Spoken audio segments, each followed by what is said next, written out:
வணக்கம் அன்பு நண்பர்களே, மறுபடியும் இந்த கிரியேட் வெல்த் சார்பாக உங்களை இன்னொரு வீடியோவில் சந்திக்கிறதுல எனக்கு மிக்க மகிழ்ச்சி. முன்னாடியே பார்த்தீங்கன்னா, இந்த வியாபாரம் எதுக்கு வேண்டி பண்ணுறீங்க அப்படின்னா, நல்ல பணம் வேணும். அதாவது என்னோட வருமானம் இல்லாமல் இன்னொரு வருமானம் எனக்கு வேணும், அது நிரந்தரமாக வேணும். அந்த பணத்தை அனுபவிக்கிறதுக்குள்ளான நேரம் வேணும். அதேமாரி எனக்கு எந்த பிஸ்னஸ் ஸ்டார்ட் பண்ணுறதுக்கு எந்த ரிஸ்க்குமே இல்லாமல் இன்வெஸ்ட்மெண்ட் இல்லாத ஒரு பிஸ்னஸ் வேணும் அப்படின்னா இந்த வியாபாரத்தை பண்ணலாம். இன்றைக்கி நம்ம பார்க்க போகிறது என்னன்னு கேட்டிங்கன்னா, வெஸ்டீஜ் அப்படிங்கிறதுல கிட்டத்தட்ட ப்ராடக்ட்ஸுக்கு மேலே இருக்குது. பட் இருந்தாலும் அதில் வெஸ்டீஜ் செல்லுலார் நரிஷ்மெண்ட் தெரப்பி அப்படிங்கிற முறையில் தான் எல்லா ப்ராடக்ட்டுமே தராங்க. இந்த ப்ராடக்டில் ஒரு ரேஞ்ச் ஆஃப் ப்ராடக்ட் நம்மளோட அக்ரி ப்ராடக்ட். எதுக்காண்டி அக்ரி ப்ராடக்ட் வெஸ்டீஜில் வரணும் அப்படின்றதுக்கு ஒரு நிறைய சொல்லலாம். முதல்ல பார்த்திங்கன்னா, உழுதுண்டு வாழ்வாரே வாழ்வர், மற்றெல்லாம் தொழுதுண்டு பின் செல்பவர். அதாவது உழவர்கள் பின்னாடி தான் எல்லாருமே போயிட்டுருக்கோம். அப்படிங்கிறதுனால பார்த்திங்கன்னா வெஸ்டீஜ் விவசாயத்தில் முன்னெடுத்து வச்சுருக்குறாங்க. எதுக்காண்டி விவசாயத்தில் நம்ம ஃபோக்கஸ் பண்ணணும் அப்படின்னு கேட்டிங்கன்னா, எந்த ஒரு பொருளை எடுத்தாலும் நீங்கள் ஒரு ஃபுல் செல்ஃபோனை பார்த்தீங்கன்னாலும் சரி, இல்லை நீங்கள் எந்த ஒரு பொருள் எடுத்தாலும் அதோட பேஸ் அப்படின்னு பார்த்தீங்கன்னா விவசாயம் தான். விவசாயம் இல்லாமல் எந்த ஒரு ப்ராடக்ட்டும் கைக்கு வராது. அதேமாதிரி பார்த்தீங்கன்னா, நம்ம நாட்டில் கிட்டத்தட்ட 100 ரூபா வருமானம் வருது அப்படின்னா அதில் பார்த்தீங்கன்னா ஒரு 60-70 ரூபா பார்த்தீங்கன்னா விவசாயத்துலேருந்து தான் நாட்டுக்கு சம்பாரிச்சு கொடுக்குது. அதனால் கண்டிப்பாக விவசாயத்தில் நம்ம ஃபோக்கஸ் பண்ணி ஆகணும். எதனால என்ன பொட்டன்ஷியல் இருக்குது இந்த விவசாய பிஸ்னஸில் அப்படின்னு கேட்டிங்கன்னா, என்னன்னா அதாவது ஃபஸ்ட்டு பார்த்தீங்கன்னா, விவசாய ஏஜில் இருந்தோம், அடுத்து இண்டஸ்ட்ரியல் ஏஜாக மாறுச்சு. பட் என்ன தான் இண்டஸ்ட்ரியல் ஏஜ் அப்படின்னு வந்தாலுமே பார்த்தீங்கன்னா, இந்த க்ரீன் புரட்சிக்கு அப்புறமேல் பார்த்தீங்கன்னா இண்டஸ்ட்ரியல் ஏஜாக மாறிடுச்சு. எதனாலன்னா, விவசாயம் ஏதோ ஒரு கார்ப்பரேட் கம்பெனியோட கையிலையும் அவங்க கையிலையும் சிக்கினதுனால தான் இண்டஸ்ட்ரியல் ஏஜே வந்தது. அப்போ க்ரீன் ரெவல்யூஷன் வந்ததுனால உரத்தை நோக்கி போனோம், எல்லாமே போனோம். இப்போ என்னன்னு கேட்டிங்கன்னா, உரம் இல்லாமல் விவசாயம் இல்லை, வெளியிலேருந்து யார்ட்டையாவது ஏதாவது வாங்கி தான் நான் விவசாயம் பண்ணணும் அப்படிங்கிற ஒரு ஸ்டேஜில் இருக்கும். அப்போ தற்சார்பு விவசாயம் இங்கே இல்லாமல் போயிடுச்சு. அந்த மாதிரி ஒரு ஸ்டேஜில் பார்த்தீங்கன்னா, நம்மளோட மண் எல்லாமே வளம் கெட்டு போயிடுச்சு. அப்போ இந்த வளம் கெட்டு போன ஒரு விஷயத்தில் விதைச்சி சாப்பிட்ற சாப்பாடு எப்படி வளமாக இருக்க முடியும்? அப்போ வெஸ்டீஜ் என்ன முடிவு பண்ணுறாங்க? அப்போ இந்த வளமான சாப்பாடு கிடைக்கிறதுக்கு விவசாயம் தான் முன்னிறுத்தி நிற்கிது. அப்போ அந்த விவசாயத்தில் நம்ம ஃபோக்கஸ் பண்ணோம் அப்படின்றத உறுதியாக நின்று இந்த விவசாய பிஸ்னஸில் இருக்காங்க. அப்போ இதனால தான் இந்த பயோ ப்ராடக்ட்ஸ் விவசாயத்தில் பார்த்தீங்கன்னா பயோ ப்ராடக்ட்ஸ் இருந்தால் தான் பயோ ஃபெர்டிலைசர்ஸ், பயோ ஃபங்கிசைட்ஸு, அதாவது பூஞ்சான் கொல்லிகள், இதெல்லாம் பயோ முறையில், அதாவது இயற்கையான முறையில் இருந்தால் மட்டும்தான் நம்மளோட சாப்பாடு ஒழுங்காக இருக்கும். இப்போ சாப்பாடு ஒழுங்காக இருந்ததுன்னா இந்த செல்லுலர் நரிஷ்மெண்ட் தெரப்பி, அதாவது உங்களோட செல்கள் எல்லாமே புதுமையாகவும் ஆரோக்கியமும் இருக்கிறதுக்கு முற்றிலும் அவங்க வெஸ்டீஜ் அவங்களோட கோட்பாட்டில் சக்ஸஸ் பண்ண முடியும். அப்படிங்கிறதுனால தான் இந்த விவசாயத்தில் இறங்கியிருக்காங்க. இதில் நீங்கள் முக்கியமாக பார்க்க வேண்டியது என்னன்னு, ஒரு மண் எடுத்துக்கிட்டிங்கன்னா இந்த மாதிரி விதத்தில் தான் இருக்குது. அப்போ தண்ணி நிறைய 25%, காற்று 25%, இது இல்லாமல் மினரல் பார்ட்டிகிள்ஸ், அதாவது தாதுக்கள், உப்புக்கள் இதெல்லாம் இருக்குது. இது இல்லாமல் ஆர்கானிக் மேட்டர்ஸ், அதாவது மக்கும் குப்பைகள், ஹியூமிக்கு, ரூட்டு, அதாவது ரூட்டே 10% தான். இது இல்லாமல் ஆர்கானிசம்ஸ், இதெல்லாம் சேர்ந்தது தான் மண். இந்த மண்ணில் நம்ம தண்ணிலையும் ஏர்லேயும் மினரல் பார்ட்டிகிள்ஸையும் நம்ம பெருசாக நம்மளோட பங்கு கிடையாது. பட் அந்த ஆர்கானிக் மேட்டர்ஸ் அல்லது ஹியூமஸ், இந்த ஆர்கானிசம், இந்த விஷயத்தை நம்ம கரெக்டாக போட்டோம்னா பாக்கி எல்லாத்தையும் இது சரிவிதமாக யூஸ் பண்ணிக்கும் அப்படி ரூலு. அதே மாதிரி நீங்கள் ரொம்ப குறிப்பாக தெரிஞ்சுக்க வேண்டியது என்னன்னா, நம்ம செடி வளர்கிற ஸ்டேஜில் மட்டும்தான் பார்க்குறோம். பட் ஆனால் விதைக்கிற பருவத்திலேருந்து வளர்கிற பருவம் வரைக்கும் கிட்டத்தட்ட அப்போ ஒரு 5-6 ஸ்டேஜ் இருக்குது. இப்போ இந்த 5-6 ஸ்டேஜுக்குமே பார்த்தீங்கன்னா வெளியில் நம்ம என்ன பண்ணோம், பொட்டாசியம், சோடியம், உப்பு இவ்வளோதான் போட்டுட்ருக்குறோம். அப்போ இதுக்கு நம்ம ஒவ்வொரு ஸ்டேஜுக்கும் அப்போ ஒரு குழந்தை பிறக்கிறப்போ ஒரு சத்து தேவைப்படுது, வளர்ந்ததுக்கப்புறம் ஒரு சத்து தேவைப்படுது, வயசானதுக்கப்புறம் ஒரு சத்து தேவைப்படுது. அப்போ எல்லா இடத்துலையும் நான் எப்படி ஒரே சத்தை கொடுக்க முடியும்? அப்போ எல்லா இடத்துலையுமே பார்த்தீங்கன்னா ஒரே உரத்தை தானே போட்டுட்ருக்கோம். அந்த ஸ்டேஜில் வெஸ்டீஜ் என்ன கொடுக்குறாங்க, ஒவ்வொரு பருவத்துலேயும் நீங்கள் ஒவ்வொரு காய்கறி பழங்கள், ஒவ்வொரு விதமான சத்துக்களை நீங்கள் கொடுக்கணும் அப்படின்றத ரிசர்ச் பண்ணி அந்த ரிசர்ச் பேசிஸில் எல்லா ப்ராடக்ட்டையும் கொடுக்குறாங்க. இப்போ நம்ம படிப்படியாக ப்ராடக்ட் பார்க்க போகிறோம். அதில் வந்து வெஸ்டேஜில் அருமையான ப்ராடக்ட்ஸ் நிறைய இருக்குது. அதில் வந்து அக்ரி 82 ஒன்று, அது வந்து ஆக்டிவேட்டர்னு நீங்கள் வந்து கீவேர்டு வச்சுக்கலாம். ஆக்டிவேட்டர்னால் இது வந்து உரமோ பூச்சி மருந்தோ கிடையாது. ஆனால் உரத்தோட செலவையும் பூச்சி மருந்து செலவையும் கம்மி பண்ணி அந்த உரம் நீங்கள் யூஸ் பண்ணக்கூடிய உரம் பூச்சி மருந்தோட வேலையை வந்து நல்ல நிறைவாக செய்யப்படும். அக்ரி ஹியூமிக், இந்த அக்ரி ஹியூமிக் என்ன பண்ணுன்னு கேட்டிங்கன்னா, இது வந்து க்ரோத் ஃபேக்டர் உள்ளது. இது வந்து என்ன பண்ணணும்னு கேட்டிங்கன்னா, நீங்கள் போடக்கூடிய உரத்தை வந்து ரொம்ப சுலபமாக மக்க வச்சு கொடுத்துரும். அப்போது செடி ரொம்ப ஈஸியாக எடுத்து அதை வந்து தன்னோட வளர்ச்சிக்கு உபயோகிச்சுக்கும். ஃபங்கிசைடு, அந்த பயோ அப்படிங்கிற முறையில் வந்து பூஞ்சான்கொல்லி கொடுக்குறாங்க. இது வந்து உங்களோட விதைக்கக்கூடிய விதைகளையும் பாதுகாத்து வளரக்கூடிய செடிகளையும் பாதுகாத்து பூஞ்சான் இதெல்லாம் பூசணங்கள் இதெல்லாம் பிடிக்காம பார்த்துக்கும். அடுத்து அக்ரி கோல்டு, இது வந்து நல்ல உரம் ஃப்ளவரிங் ஸ்டேஜில் ஃப்ரூட்ஸு இதுக்கெலாம் வந்து கொடுக்கக்கூடியது. அடுத்து அக்ரி மாஸு, இது வந்து எக்ஸலண்ட்டான ஒரு ப்ராடக்ட்டு, நல்ல ப்ரொடக்டிவிட்டி கொடுக்கக்கூடியது. இது வந்து மல்டி விட்டமின்ஸ் சொல்லக்கூடிய ஒரு ப்ராடக்ட்டு. அடுத்து நானோ டெக்னாலஜி முறையில் நானோ டெக்னு கொடுக்குறாங்க. இது வந்து என்ன உங்களுக்கு சத்து தேவையோ அந்த செடிக்கு அதை வந்து அந்த கரெக்டான ஸ்டேஜில் எடுத்து கொடுக்கறது. நீங்கள் என்ன தான் சத்து அதிகமாக போட்டாலும் அப்போது என்ன அந்த செடிக்கு வந்து உரம் என்ன மாதிரி சத்து தேவையோ அந்த சத்தை மட்டும் மண்ணிலேருந்து எடுத்து அதை வந்து எடுத்து கொடுக்கும். இப்போ ஒவ்வொரு பார்க்கலாம். இதில் வந்து பார்த்தீங்கன்னா அக்ரி 82, இது வந்து ஒரு ஆக்டிவேட்டர், அதாவது இது வந்து உந்து சக்தி அப்படின்னு சொல்கிறாங்க, உந்துதல் படுத்துது. அடுத்து ஸ்ப்ரெட்டர், பரவும் தன்மை கொண்டது.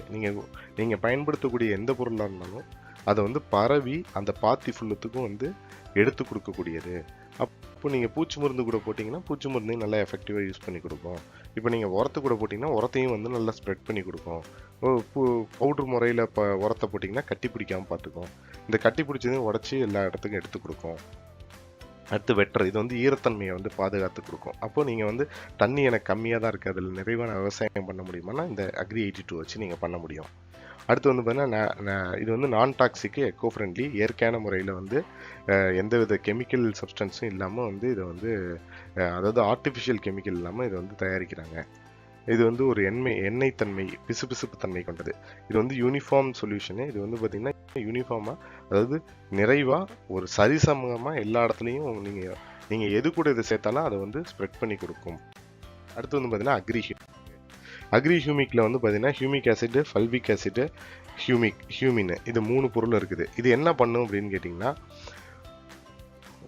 இது வந்து பார்த்திங்கன்னா நீங்கள் எந்த உரம் போட்டாலும் அந்த உரத்தை வந்து மக்கிறதுக்குன்னு ஒரு டைம் எடுக்கும். அந்த மக்கக்கூடிய டைமை கம்மி பண்ணி உங்களுக்கு வந்து ரொம்ப சுலபமாக மக்கி அது வந்து பிரித்து அந்த சத்தெல்லாம் வந்து உங்களோட செடிக்கோ தாவரத்துக்கோ எடுத்து கொடுக்குறது யூஸ்ஃபுல்லாக இருக்கும். அப்போ 100 ரூபா நீங்கள் உரத்தில் காசு போட்டிங்கன்னா அந்த 100 ரூபாயும் ஒழுங்காக கரெக்டான ஸ்டேஜில் கரெக்டான இடத்துல வந்து அது எடுத்து இது வந்து உபயோகிக்க கொடுத்துருது. உதாரணத்துக்கு இப்போ நீங்கள் வந்து ஒரு 10 கிலோ உரம் போடுறீங்க அப்படின்னா அது ஒரு சில உரங்கள் வந்து சீக்கிரமாக மக்கும், ஒரு சிலது மக்காது. அப்போ உங்களுக்கு அந்த இப்போ உங்களோட பூக்கும் காலம் காய்க்கும் காலம் முடிஞ்சதுக்கு அப்புறமேல அது மக்கி அதில் மண்ணில் சேர்ந்து என்ன பண்ணுறது? அப்போ சீக்கிரமாக மக்கறதுக்கு இது சேர்த்துக்கிட்டிங்கன்னா தான் நீங்கள் போடக்கூடிய பணம் உண்மையான முறையில் கரெக்டான முறையில் வந்து போய்.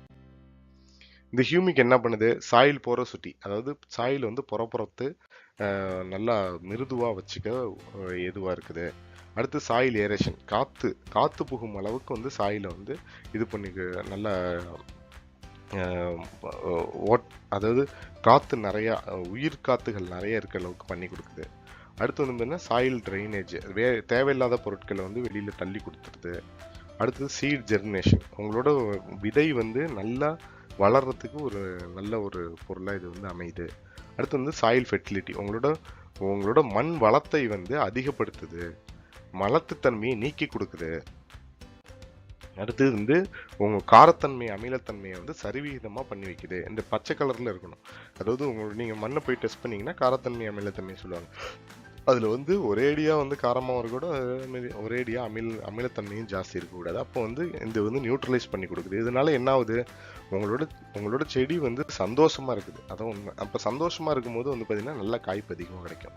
ஒரு மனிதன் சந்தோஷமாக இருக்கும்போது தான் அவனோட ப்ரொடக்டிவிட்டி, அவனோட உற்பத்தி ஜாஸ்தி இருக்கும். ஒரு செடி சந்தோஷமாக இருந்தால் தான் அந்த செடியோட உற்பத்தி நல்லாயிருக்கும், அதில் சாப்பிடக்கூடிய சாப்பாடும் நமக்கு நல்லா வளமாக இருக்கும். இது வந்து பார்த்திங்கன்னா இந்த ரைட் சைடு டாப் சைடில் வந்து பார்த்திங்கன்னா மேலே உள்ளதெல்லாம் வந்து ஹியூமிக் யூஸ் பண்ணுது, நடுவில் உள்ளதெல்லாம் ஹியூமிக் யூஸ் பண்ணுது. பாருங்கள் மஞ்சள் கலரில் இருக்குது, அந்த ரைட் சைடில் உள்ளதெல்லாம் பச்சை கலரில் இருக்குது. அடுத்து ஹியூமிக் பயன்படுத்துறது நல்லா காட்டப்படும். யூமிக்கும் 82 பயன்படுத்த அதே மாதிரி இந்த 7 நாளில் வந்து ரைட் சைடில் உள்ளது எப்படி இருக்குன்னு பாருங்கள். 7 நாளில் எப்படி இது வந்து பூ வந்து ஒரு சரியாக வளராமல் காய் பிடிக்காமல் அந்த பூ பிடிக்காமல் காம்புலேருந்து விழுந்துட்டு இருந்தது. நம்ம அக்ரி ஹியூமிக்கும் 82 பயன்படுத்தி நல்லா முட்டு நல்லா பெரிதாகவும் நல்லா வளமாகவும் இருக்குது.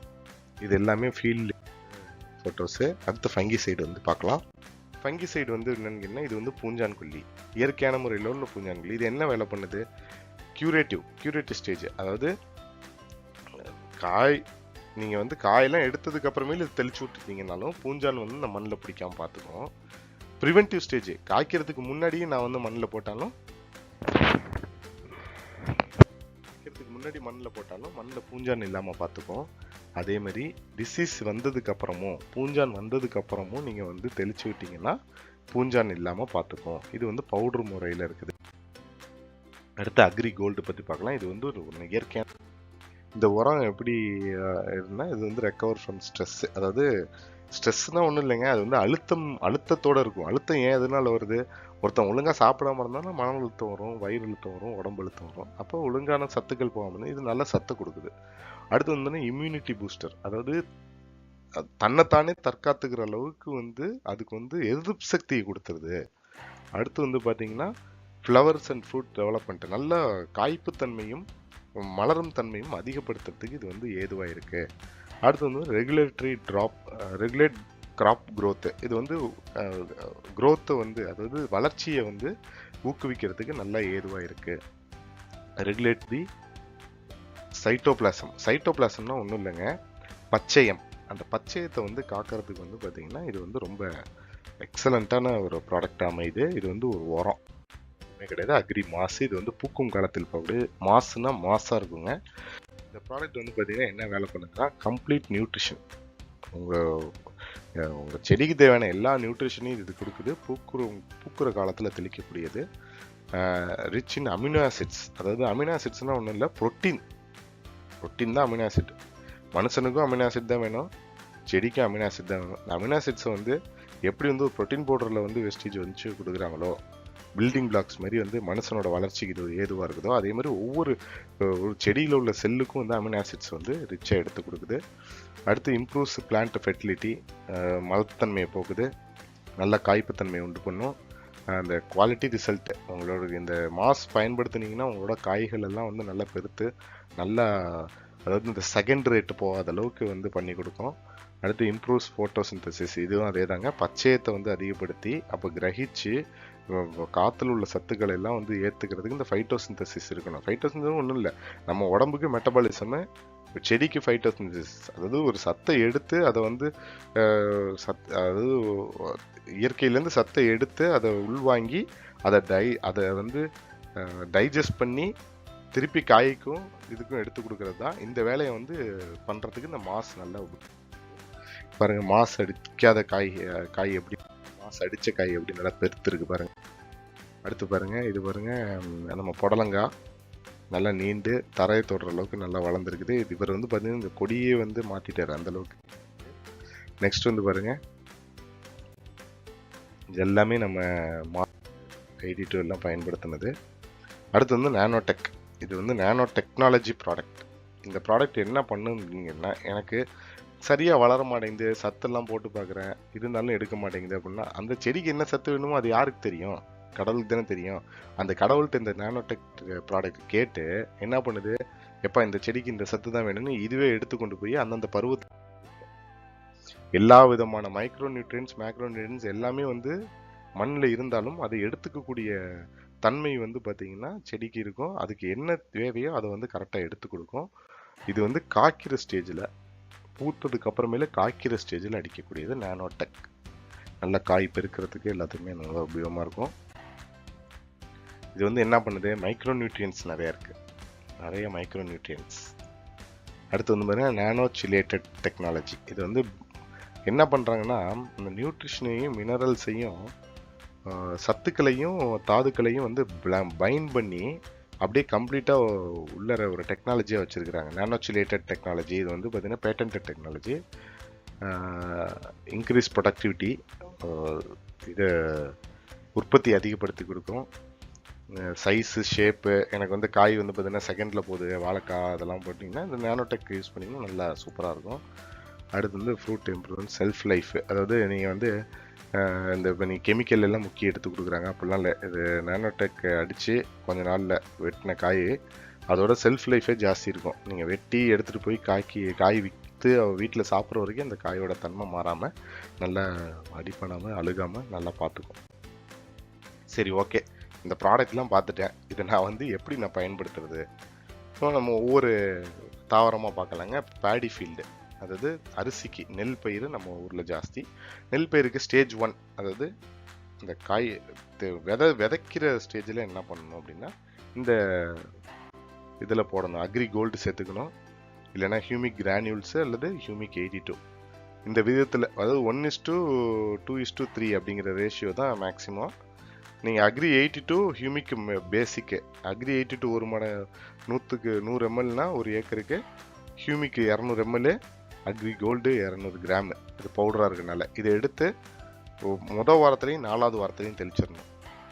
அடுத்து ஸ்டேஜ் 2, இப்போ வந்து பார்த்தீங்கன்னா நல்லா வளர்ந்துருச்சு. வளர்ந்ததுக்கு அப்புறமேலு 40வது நாளுக்கு அப்புறமேலு என்ன பண்ணணும்னா நீங்கள் அக்ரி 82வையும் ஹியூமிக்கையும் 100-200 ml போட்டு அக்ரி மாஸ் எடுத்துக்கங்க. ஏன்னா பூக்குற ஸ்டேஜில் தானே போடணும், நல்லா ஞாபகம், பூக்குற ஸ்டேஜில் போடணும். அப்போ அக்ரி மாதம் 300 ml, 1:2:3 அதான் ரேஷியோ. இதை போட்டு நீங்கள் 40வது நாளில் தெளிச்சு விட்டிங்கன்னா சும்மா கும்முன்னு பூத்துரும். அதுக்கு நல்ல காய்க்கிற ஸ்டேஜ் நானோடெக் எடுத்துக்கோங்க. நல்லா மணியாக உங்களுக்கு நெல் வரணும்னா நானோடெக்கை 50வது நாளில் அடிச்சிங்கன்னா இவ்வளோ போதுங்க. நீங்கள் வேறு எந்த உரமும் தேவையில்லை. இதோட செலவெல்லாம் பார்த்தீங்கன்னா ரொம்ப கம்மி. அடுத்து வந்து பாருங்கள் ரெக்கமெண்டேஷன். இது என்ன பண்ணணும், அடுத்து மண்ணுக்கு கீழே என்னோடது வளர்றது, இந்த மாதிரி கிழங்கு வகைகள் இதெல்லாம் இருக்குன்னா அதுக்கு என்ன பண்ணுறது அப்படின்னா ஜஸ்ட்டு சாயில் ட்ரீட்மெண்ட். முதல்ல என்ன பண்ணணும், ஃபங்கிசைடு, விதையை நேர்த்தி பண்ணணும், மண் நேர்த்தி பண்ணணும். அதுக்கு வந்து பார்த்திங்கன்னா இந்த பூஞ்சான்கொல்லி ஃபங்கிசைடு இருக்கு இல்லைங்களா, அதையும் சேர்த்துக்கணும். அக்ரி 82 மாஸ் இல்லைங்க, சாரி, அக்ரி 82 ஹியூமிக்கு ஃபங்கிசைடு, இதை 3 மிக்ஸ் பண்ணி விதை நேர்த்தி பண்ணிவிட்டு, அல்லது என்ன பண்ணணும்னா ஒன்று எனக்கு விதையாக இருக்குன்னா விதையோட கலந்து விட்டுறது. அப்படி இல்லைன்னா ஜஸ்ட்டு நீங்கள் வந்து உங்களோட அந்த வேரை எடுத்து கிழங்கு எடுத்து ஊற வச்சுட்டு ஒரு 20 minutes இந்த மிக்சிங்கில் ஊற வச்சு அப்புறமா எடுத்து நீங்கள் போடலாம். போட்டு மித்தமாக இருக்க மீதி இருக்கக்கூடிய லிக்விட் எல்லாத்தையும் நீங்கள் ஃபீல்டில் தெளிச்சு விட்டுறலாங்க. அடுத்து வந்து பார்த்திங்கன்னா ஸ்டேஜ் 2, நான் சொன்ன மாதிரி இந்த அதாவது காய் வரப்போகிற ஸ்டேஜ் அப்படின்னு தெரியும் இல்லையா, நீங்கள் செடியை எடுத்து பார்ப்பீங்க கடலையெல்லாம் இருந்தால். அப்போ பார்க்கும்போது அந்த இடத்துல கோல்டு சேர்த்துக்குங்க. ஸ்டேஜ் 3 நானோடெக்கு. அடுத்து வந்து பூக்குற காய், பூக்குறதுக்கு அதே தாங்க ஃபங்கிசைடு. ஃபஸ்ட்டு ஸ்டேஜ் 3 மாதத்துக்கு ஒரு தாட்டி, அதாவது என்னோட காய் வந்து காய்ச்சிக்கிட்டே இருக்கும், பூ பூத்துக்கிட்டே இருக்குன்னா 3 மாதத்துக்கு ஒரு தாட்டி நீங்கள் பாட்டு ஹியூமிக் எடுத்து போட்டுட்டே இருக்க வேண்டியதான். 3 மாதத்துக்கு ஒரு தாட்டி உரத்து கூட சேர்த்து போடுங்க, இல்லை சேர்க்காம போடுங்க, இல்லை இது கோல்டை சேர்த்துக்கோங்க. அடுத்து வந்து க்ரோத் ஸ்டேஜில் வந்து பார்த்தீங்கன்னா ஜஸ்ட்டு 82 அக்ரி ஹியூமிக்கு அக்ரி மாஸு என்ன போதும். அடுத்து மரமாக இருக்குது என்னோடது, இந்த டீ எஸ்டேட்டு இங்கெல்லாம் இருக்குன்னா 3 மாதத்துக்கு ஒரு தாட்டி ஹியூமிக்கு எடுத்து அடிச்சுட்டே இருக்க வேண்டியதுதான். அடுத்து வந்து பார்த்தீங்கன்னா இந்த சாயில் ட்ரீட்மெண்ட் பண்ணுறதுக்கு மட்டும் நீங்கள் ஸ்பெஷல் ஃபங்கிசைடு. அடுத்து க்ரோத் ஸ்டேஜில் வந்து மாஸு, நல்லா காய்க்கிற ஸ்டேஜில் நானோடெக்கு. அடுத்து வந்து ஃப்ளவரிங் ஸ்டேஜில் வந்து இந்த கோல்டு, இந்த ஃப்ரூட்டிங் நல்லா பழுத்து வருது அந்த ஸ்டேஜில் வந்து கோல்டு, இதெல்லாம் கொஞ்சம் மாற்றி போட்டுக்கலாங்க. ஸோ நன்றி, விஷ் யூ வெல்த். ஃபீல்டுக்கு போய் நல்ல விவசாயத்தை நல்லா பண்ணி நம்ம வந்து பெரிய ஈல்டு கொடுப்போங்க. நன்றி, வணக்கம்.